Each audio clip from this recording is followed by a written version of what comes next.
Good morning. Hi, good morning. How are you? I'm good. I'm good. How are you? Good. Thank you so much. And thank you for joining me today. Happy to do it. Yeah.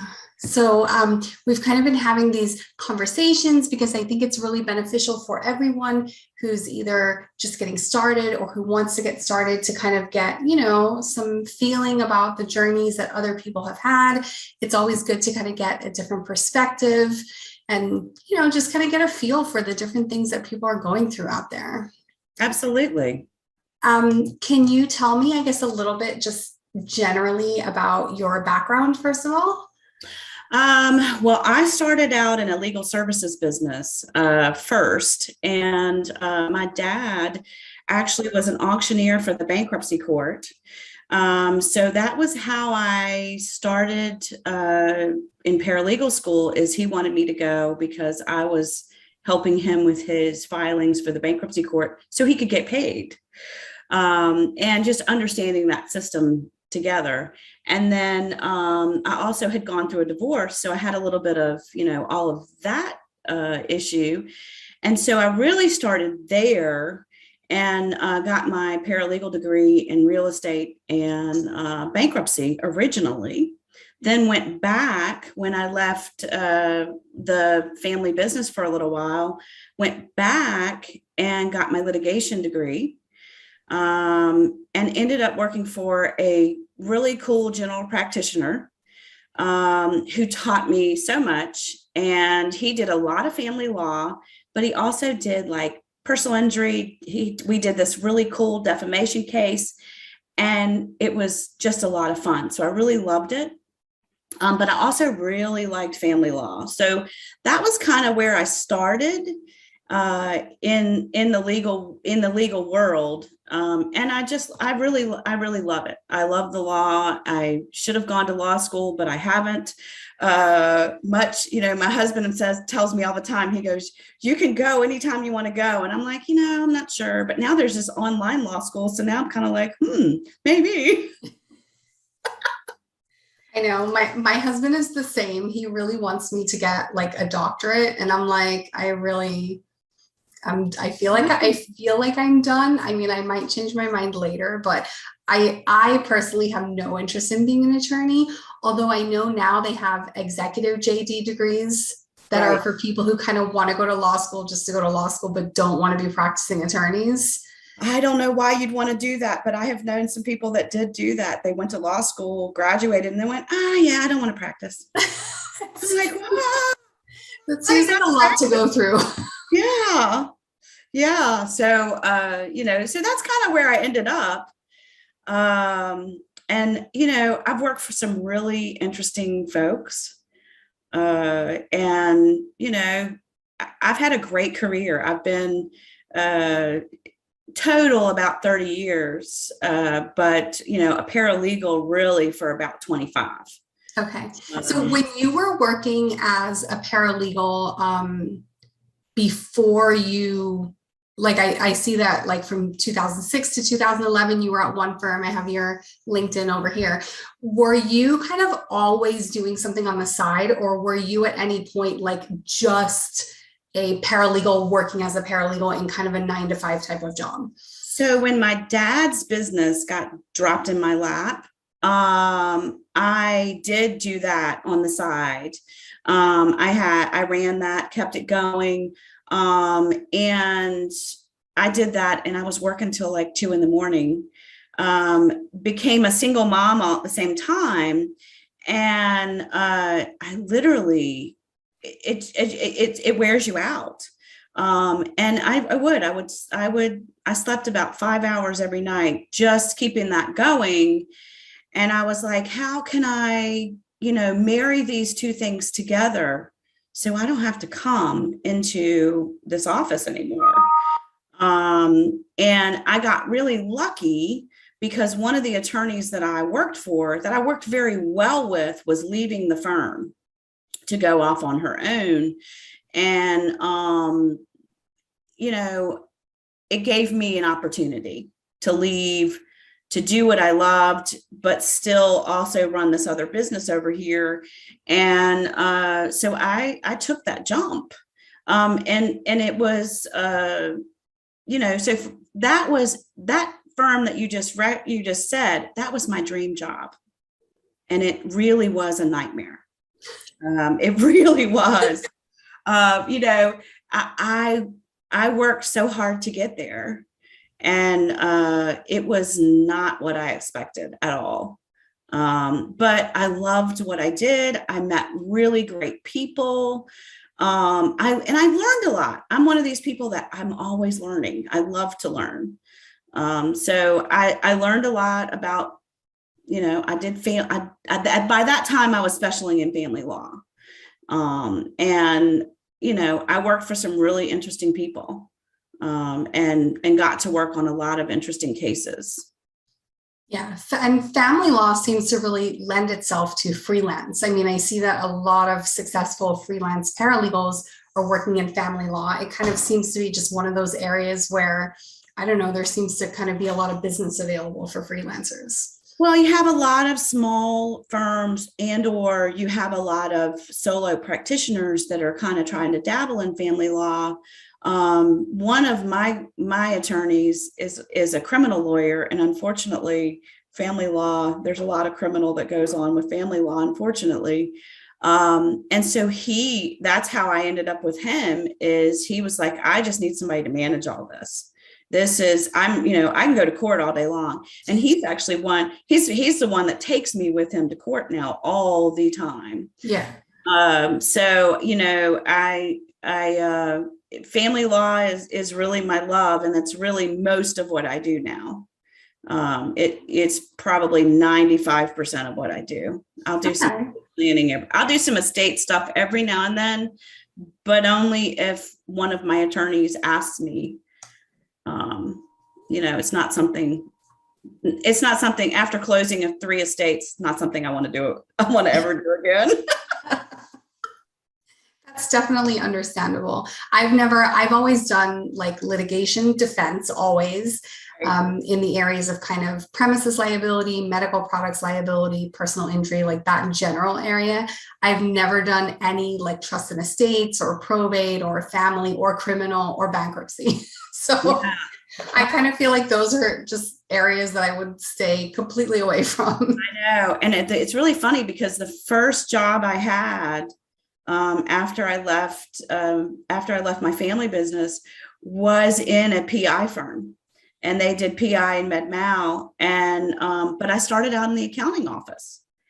So you never know where you're going to start out and where you're going to go from there. From there, I helped out upstairs in the PI section. And then one of the attorneys really liked my work and recommended me to the attorney I started working for. You just never know. And it's a great business to be in. Yeah, I think so. So now you do not only do paralegal work, right? You do other services as well. Right. Can you tell us a little bit about like the other types of services that you do as part of your business? So I do own part of the other side of my business. Started out as a process service firm. So I do that. I also do notary signings for real estate closings. My husband is a title settlement agent. So his firm sometimes will hire me. And so I signed up with one of the bigger firms that will send business. And so I've gotten a lot through that. And that helped during the pandemic, really to kind of, close a little gap when the courts were closed, because they were so busy. I was an extra set of hands. Yeah. So it's definitely, a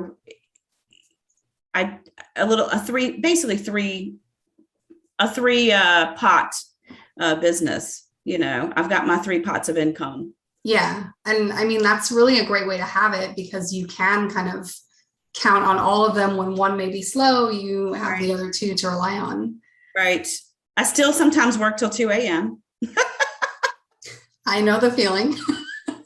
Yeah, I still do that. And sometimes when it's just really busy, you know, I had a trial that just it was, around vacation time, around we were packing to move, all those fun things. And I had to squeeze it all in between vacation and all my deadlines were coming up. And I worked, you when you're doing it, even if you're doing it in a firm, you have to get the job done no matter what. And when you're a freelancer, there's no backup. It's you, and that's it. Yeah. So one of the questions that I had on the list, and usually I ask it more towards the end, but it's kind of like going along with what we're talking about now, is do you feel that being a freelancer gives you a better work-life balance or more control over that balance than you have as a regular employee? So completely. I mean, one of the reasons why I did become a freelancer was I had become a single mom and I was running this business and running myself into the ground at the same time. But I had 2 children to take care of. And my oldest is special needs and really needed me at home. And he was in private school, so I had to pick up at 3 p.m. and, get in the carpool line, and firm life does not lend itself to that. So that was one of the reasons why I did make the jump, was so I could have that work-life balance. I don't think my kids really remember when I wasn't working at home. So it's really nice that I was able to do that. It let me have, be there for them more than, I could have had I been working in a firm. Mm-hmm. And I feel very fortunate that I was able to do that. Yeah. And I think that that's kind of one of the common themes in everyone that I've spoken to so far, is wanting to have more flexibility for, your children, and like being able to go to a doctor's appointment or be able to take them to school, or just, anything that you want to do, just kind of having a little bit more control over that schedule, I think is a big plus.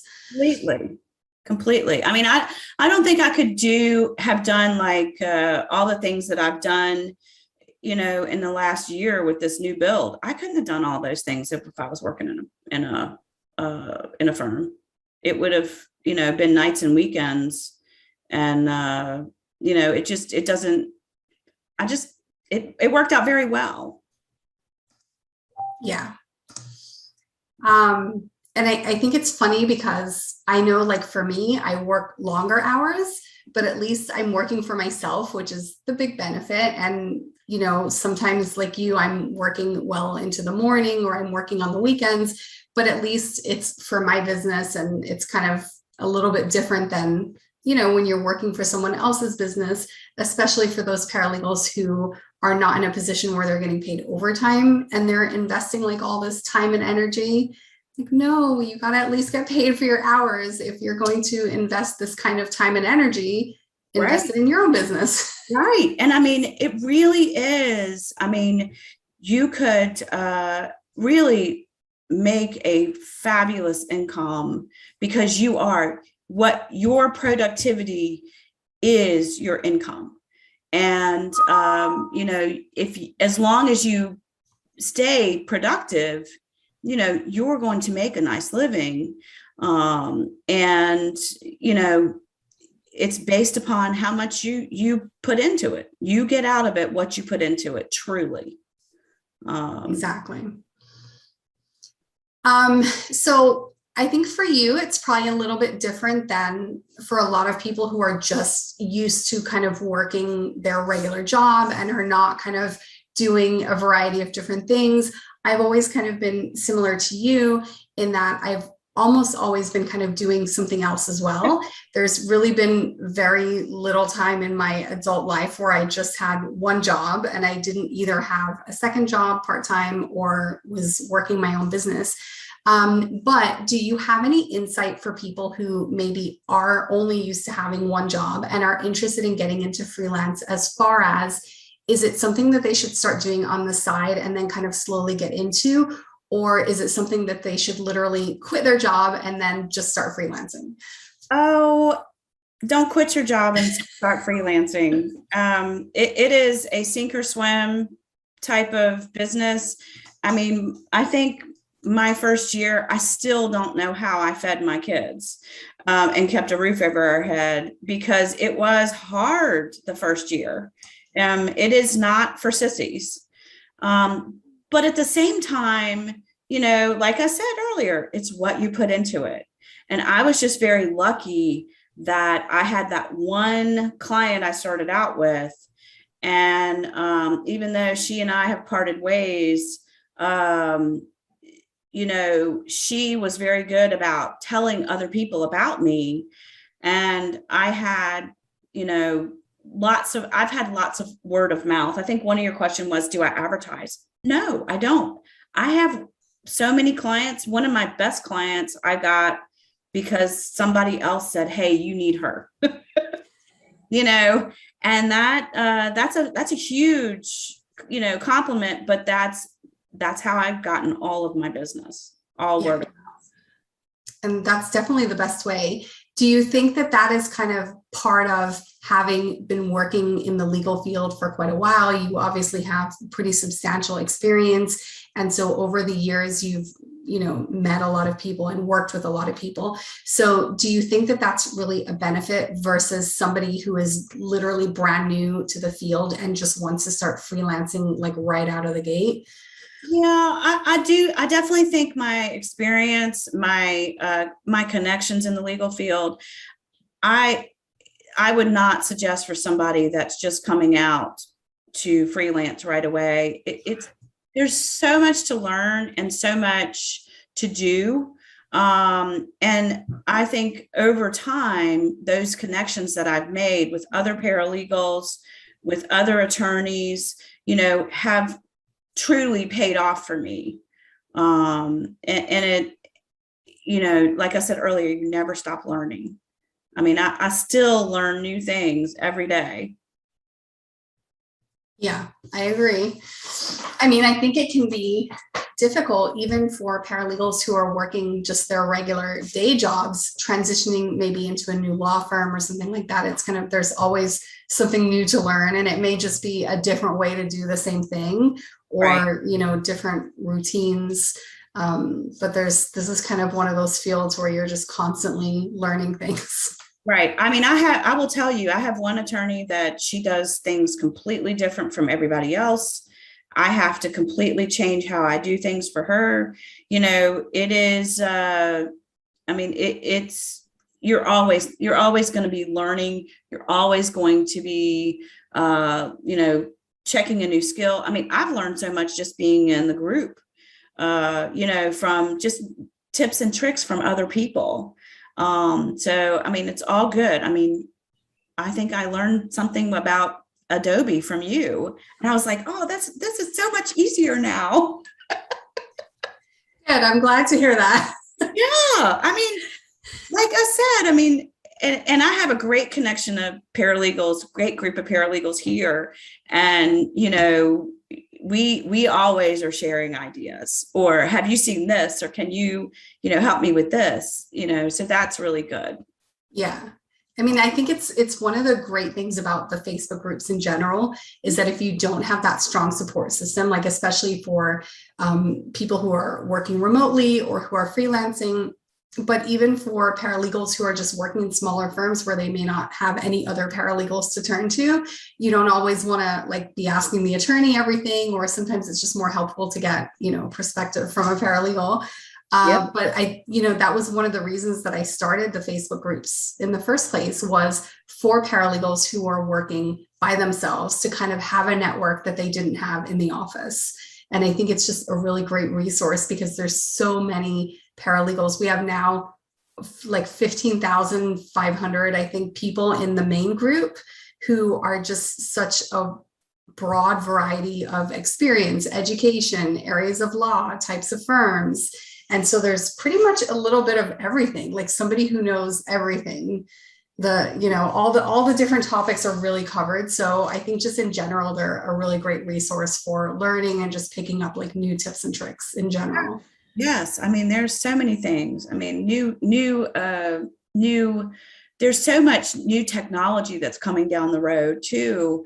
And, somebody may have, experience with that, and I need to learn that. So that's good. It's definitely an asset, and I applaud you for what you have created there. Oh, thank you. I mean, I am so thankful for everyone who's in the groups because, I just provide kind of the platform or the group for people to get together in, but then it's all of the amazing members who are constantly sharing, their knowledge and their support that really makes it such a great place. Well, I laughed. Somebody said the other day, they were like, "Oh, Linda, are you like everywhere?" And I'm like, "Yes, she is." I don't know how you do it. I think you have 3 of you on there. I wish. Just a lot of late nights and weekends, much to my husband's dismay. No, he'll get over that eventually. I mean, he's just gotten used to it. It's nothing new. So yeah, mine too. I mean, he's like, "I applaud you because you get up every day and you make it happen." And I'm like, "Yes, I do. Because if I don't, nobody is. If I don't work, there's no money coming in. I need dough." Gotta pay those bills. Yeah, gotta pay those bills. Gotta pay for that new kitchen. Gotta pay. I'm one of those that I save it up and get it done. Yeah, absolutely. So speaking about paying the bills, and you don't have to tell us amounts, but do you have any like insight or suggestions for people who are looking to get started and they're trying to figure out what they should charge people? So this is a great question because I had no idea coming out what I should charge people. So when I left my firm, and I just remember the attorneys that I worked for being like astonished. They were like, "Oh my God, are you okay? Why are you leaving?" And I was like, "Because I'm going to make money for me."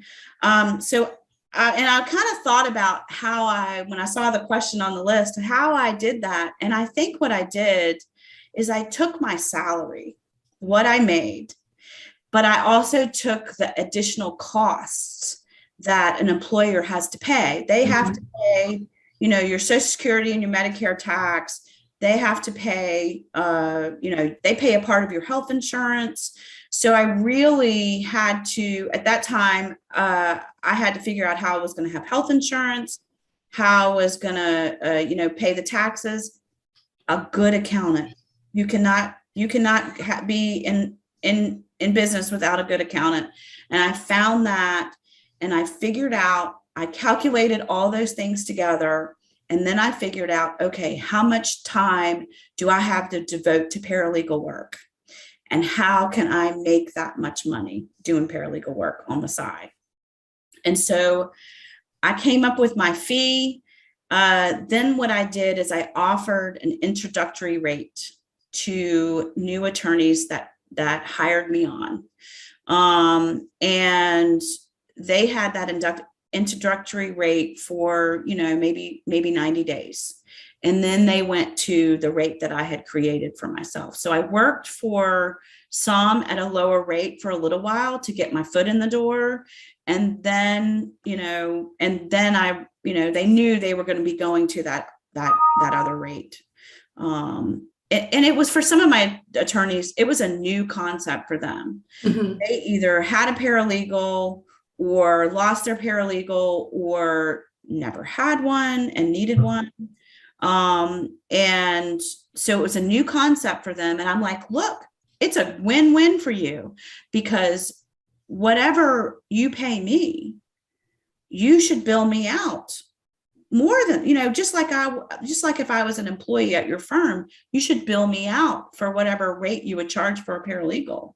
And once a few of them figured that out, they were like, oh, okay, this is a good thing for me, and it worked. It took me a while, and I'm now, the rate that I started out 10 years ago, I'm a little I'm not quite doubled it. I'm getting ready to raise my rate again because of inflation.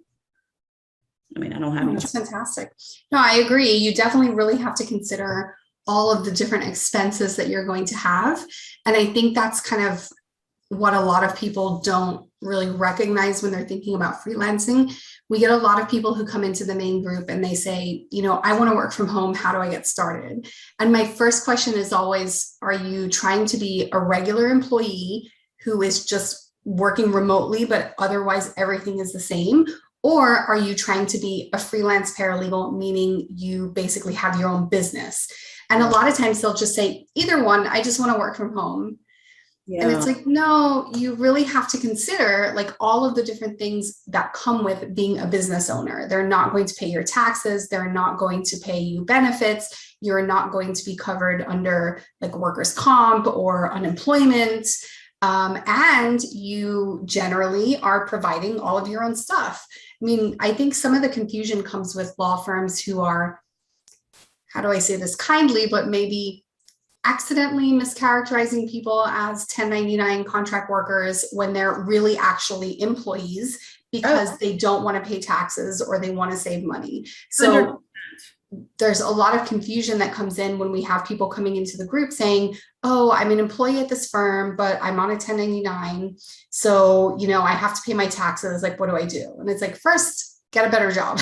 Right. Well, and I'll tell you, that's something that where you have to know, you really need to know the law and know at least know the framework of what's an employee and what's a contractor. Mm-hmm. And in some states, it's really it's really a fine line, but I am very lucky that I've been able to do what I do. And, you've got to know what it costs to be out on your own. I have faster internet than I would ever have if it were just, if I were at a firm. I have scanners, I have printers. I have so much internet. It doesn't look like it right now because we just moved and I haven't hooked everything up, but I have so much internet equipment, but you have to weigh those costs. Your phone, your cell phone, all your technology. It's an expense you have to incur. You got to have a good laptop. And I'm not, I went through a bunch of laptops early on. I am on year 6 or year 7 with this laptop. I'm just getting ready to replace it. I can't speak highly enough about the brand that I use, and I don't want to be an advertisement for them, but you can, if you would like to share. I'm sure people would love to know.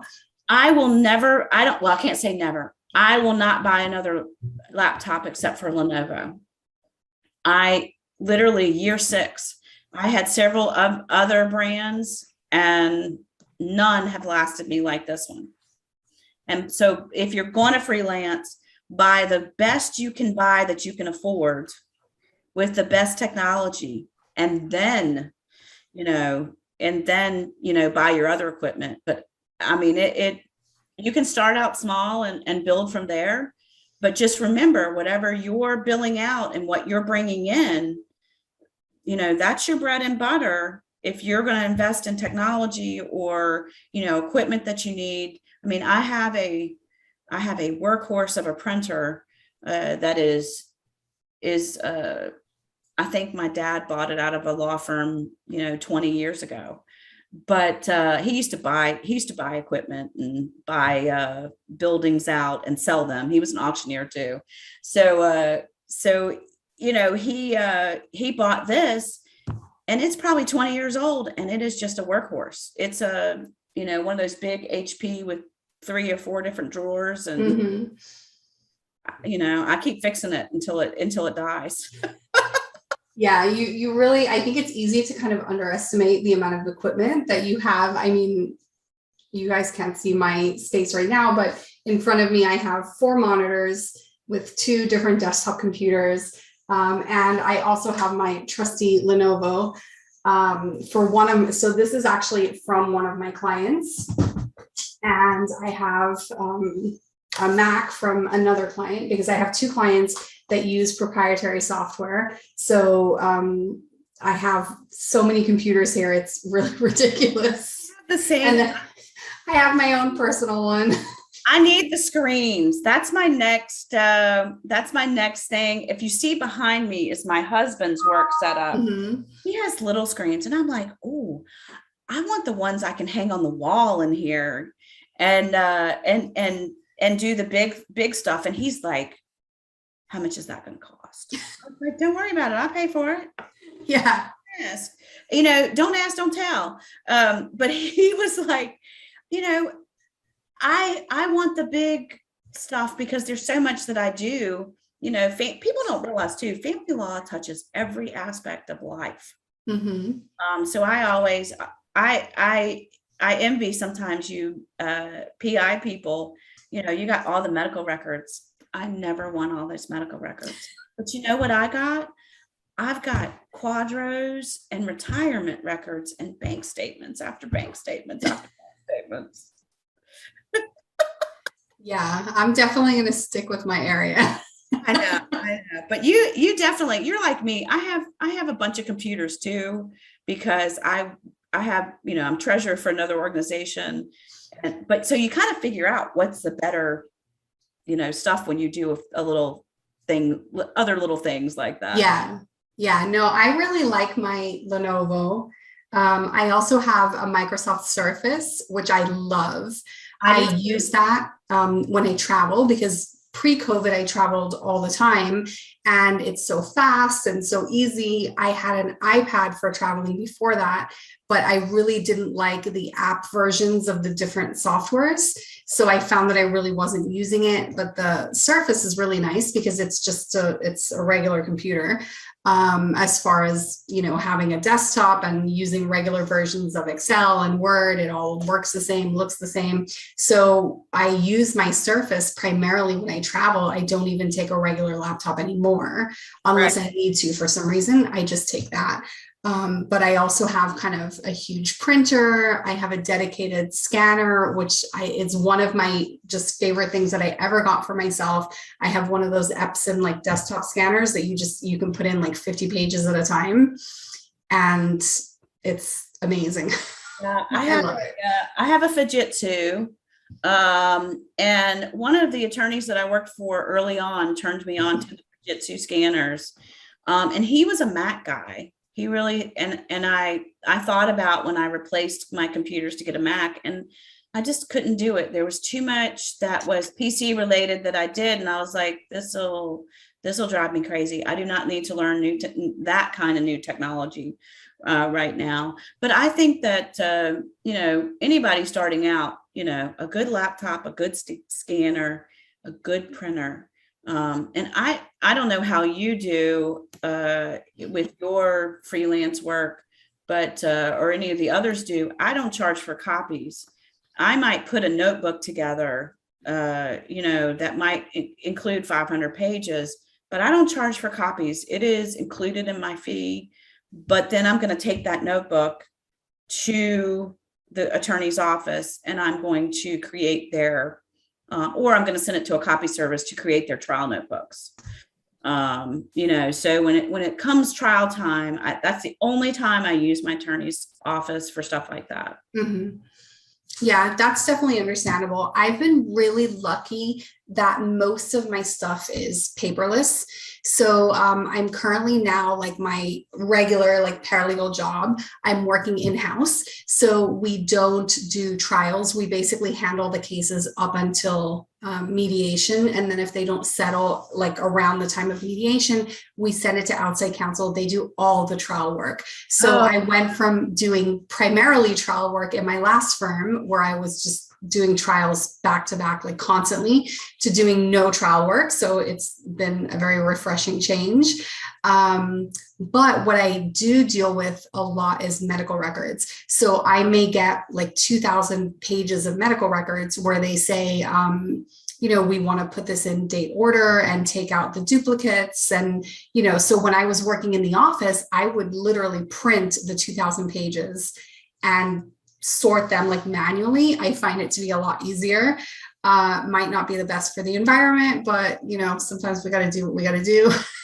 But Right. now that I'm working 100% remote, obviously I don't want to print 2,000 pages on my printer. So I'm doing it more now digitally. So probably in the past year and a half, I've printed maybe 25 pages.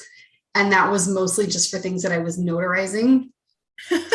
Because I've been too lazy for some reason to get that set up electronically, which I really need to do. But luckily for my stuff, I'm really not printing that much. So it's worked out really well. I wish I wasn't printing that much stuff. I mean, it's expensive to run the printers and to do it. And, that's another cost you have to kind of figure in is toner and office supplies and what are you going to need. I do pass on. I do charge for my trial supplies. Mm-hmm. Those kind of things. When I have a big trial, I had a big trial that was actually, I don't know how many pages of documents, but it was 8 notebooks of exhibits. And I charged for all of the tabs, the notebooks, all that can get really expensive. Yeah, it can really add up.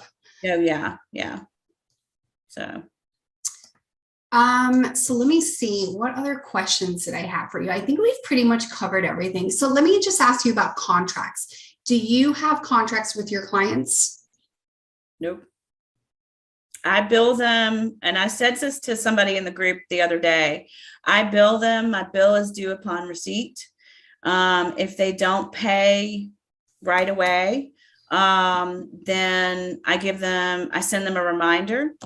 If they don't pay then I give them a call and say, I'd like to come by and pick up a check. And I've been doing that for years, with the other side of the business. So I've gotten pretty good at it. I also started out before I was a paralegal. I did a lot of accounting and a lot of accounts receivable. So I kind of learned all that, your 30, 60, 90-day letter. Well, I give them about 10 days.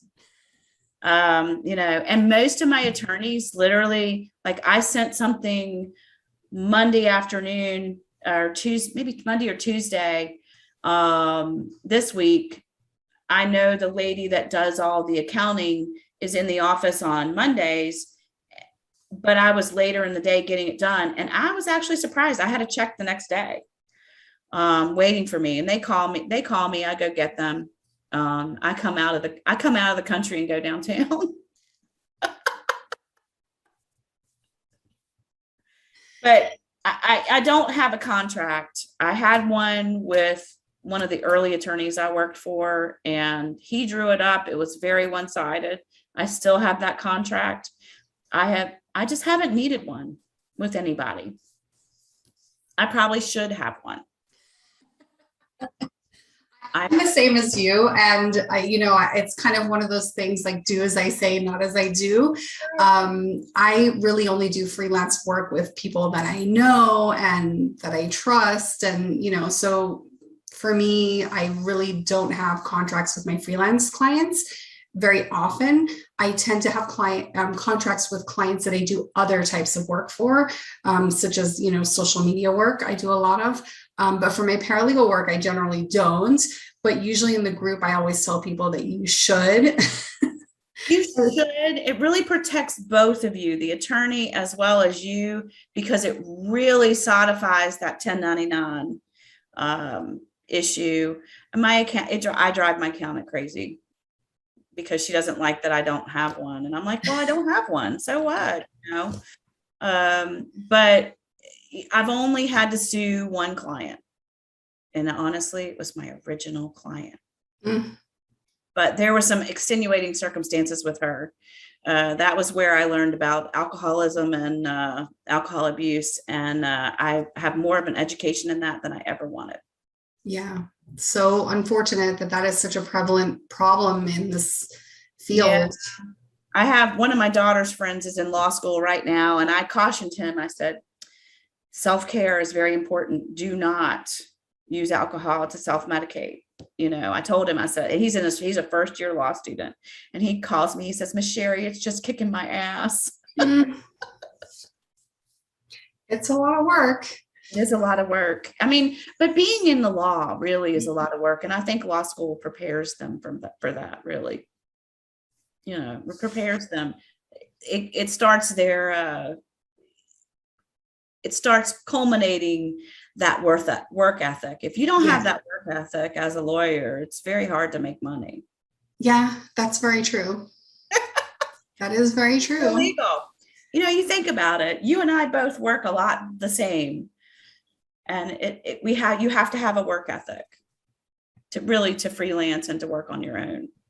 Yeah, you really do. I mean, even for people who are working kind of as a regular employee, but working remotely, I mean, you really have to be able to work independently and be self-motivated and kind of be able to just keep yourself on track and, just be able to really supervise yourself. I know. And if you saw my desk, you wouldn't think I was organized, but I really am. But, I say all the time, I'm like, you've got to be organized.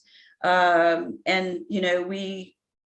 we literally have gone through moving and living in a tiny space for a year almost.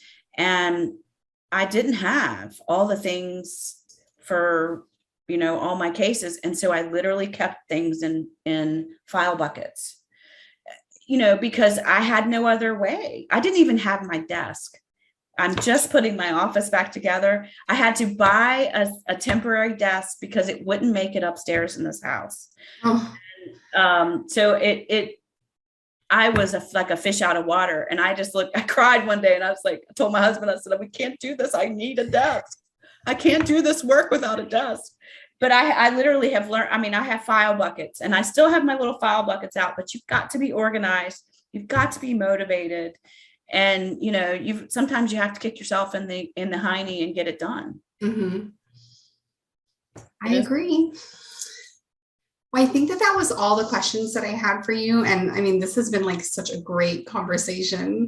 Do you have anything else that you would like to share, like generally? I just, I don't think so. We've talked about so much. I'm very lucky that I am where I am in my career, that I was able to do this. I feel very lucky and blessed. I have worked for some of the most brilliant attorneys. And one actually wrote the equitable distribution law, helped write the equitable distribution law in Virginia. And he was a very interesting character. So I feel very blessed that I have met the people that I've met along the way. And I do, I feel very fortunate to have come across your group. My cousin in North Carolina is a paralegal, and she told me about your group, and she's in the group. I don't know if she's still active. She's now retired. So she's gone on to retirement, but it is a great group. And I think we all have a lot to share with one another. And I appreciate you doing this. This is fabulous. Thank you. Well, I really appreciate you not only being a member of the group, but also taking your time to have this conversation with me today. I think it's just been really interesting and insightful. And I know that, some of our newer members especially are definitely going to learn a lot from it. So I really appreciate you for taking that time. Awesome. Well, I look forward to seeing you in the group. Absolutely. Thank you very much. Thank you very much. Have a wonderful day. Bye-bye. Bye.